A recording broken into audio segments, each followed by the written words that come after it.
Today I've got a really great English muffin recipe for you. Super easy to do. Really, it's kind of a throw it in the mixing bowl of the stand mixer, let it go, and then form some muffins and fry them up, and they are really great. Tell you what, they also cost so much less than the English muffins you buy in the grocery store for what, $4.50, $5 for a pack of 6 of them. That's as much as 3 loaves of bread. That's crazy. Not only that, when you get them, they're kind of stale, they're not really that good, and when you make them yourself, they're these beautiful, puffy, little delicious fried breads. And you know what? My recipe doesn't even require that you use cornmeal. So I'll tell you what, let's head in the kitchen and I'll show you, all right? Let me show you just how easy it is to make these delicious English muffins. We're going to start out here with 400 milliliters of lukewarm milk. And by lukewarm, I mean just barely warm to the touch. This milk right here I warmed in the microwave, and I think I got it to about 93 degrees, which is perfectly fine. I didn't want to go much over that. If you like, you can always check the temperature by using an instant read thermometer like this one right here. They really don't cost much. I'm going to put a tag on the screen where you can click on it and find a good buy on it. Into my milk, I'm going to add some yeast. This is 10 grams of active dry yeast. Here, we're going to add in some sugar. Here, what I've got in here is 2 tablespoons. That's 28 grams of sugar. I'm also going to add in some salt. This is 1.5 teaspoons or 7 grams of kosher salt. And just a few other ingredients to enrich the dough. How about 1 egg beaten? And I'm also going to add in some butter. This is 3 tablespoons or 42 grams of melted, cooled butter. And finally, the flour.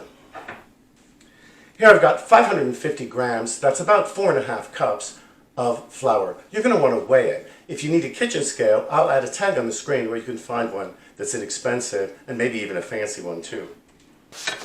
We're going to attach the paddle attachment here and use that to combine our ingredients. First, very slowly.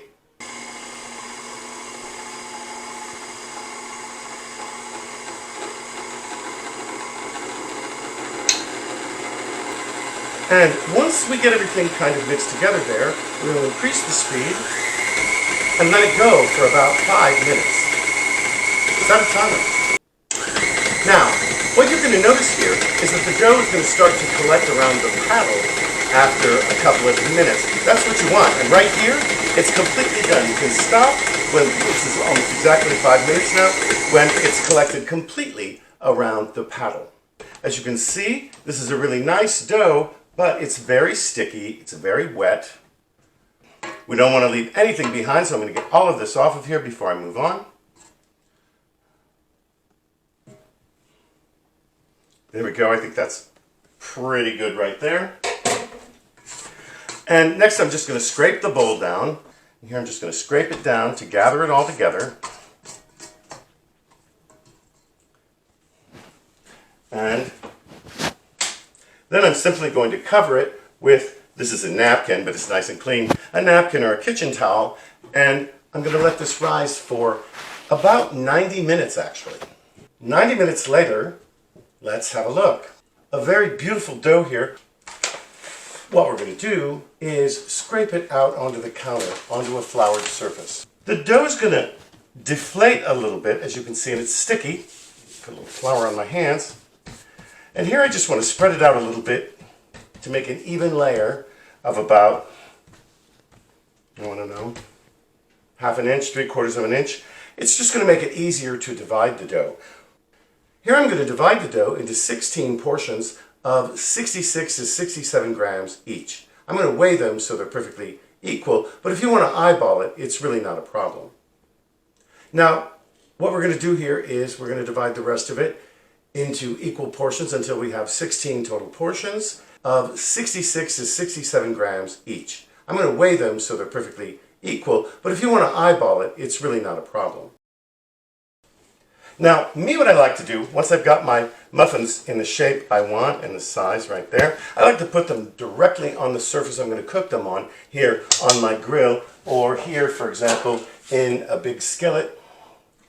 I'm going to cover that with its lid to let them rise. Again, we're going to give them 30 minutes before we turn the grill or the stove on. Before I do that, though, I'm going to cover them with my napkin so they don't dry out. Now, after 30 minutes, here are our muffins. They're just lightly puffed up a little bit. I think they're looking pretty good. And what we're going to do is we're going to cook them right here on the surface of this grill.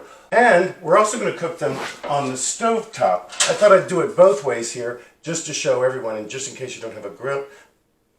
I'll show you how to cook the ones on the stove in just a second, but for the moment, let's stick with the grill. Set the temperature at 325 degrees. And wait. This is going to take anywhere between 5 and 8 minutes to complete the cooking on one side, and we're just going to wait.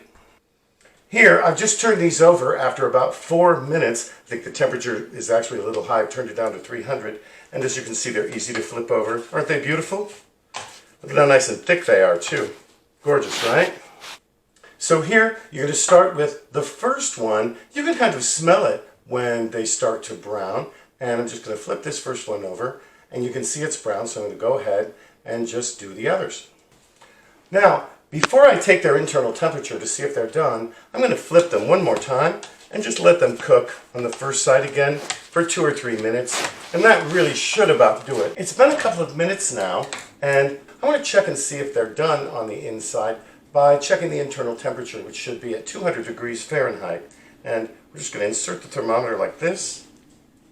And these are getting brown enough that I think I'll finish them off in the oven if they're not quite up to. These are at 195 degrees right now. I'm going to go ahead and just put them on this rack and finish them off in a 350 degree oven for about 10 minutes. You don't have an electric grill? No big deal. You can do them on the stove in a non-stick pan. And here I've got these covered to let them rise. And actually I'm going to take that off to cook them. Now, the hard part here is to cook them at a low enough temperature so they don't burn. Be careful not to burn them. You don't want to walk away from the stove, so keep your eye on them. Now I'm going to turn the flame on to a very low. And just as in the case of the electric grill, we're just going to wait about 3 to 7 minutes to let them brown on one side, flip them over, let them cook 3 to 7 minutes on the other side, and check the temperature. And then, if we have to, we can put them in a 350 degree oven for about 10 minutes, and they'll finish cooking if they're not already done. And sometimes they are. Kind of depends on the height of your flame and what kind of weather you're having and how warm your kitchen is. Now, if you think this is taking too long and your flame is maybe too low, you can always cover your skillets with their covers just like this, and that'll speed things up just a little bit. And here they are, all 16 of our beautiful English muffins. Aren't they wonderful? Look at that. Compare that to a store-bought English muffin. Anyway, I'm going to let these babies cool for a couple of hours, and then I'm going to just simply slice them in half and toast them. Some people like to fork split them. I'm not sure. I think that's really worth the trouble for all the nooks and crannies. Anyway, boom. I hope you enjoyed these beautiful muffins. Hey, listen, before you go, don't forget to like, share, comment, and subscribe to this channel. Helps my channel grow, and it helps you find my videos, especially if you click on that notifications bell. Thanks so much for joining us here today at Tim Talks Cooking, huh? We'll catch you next time.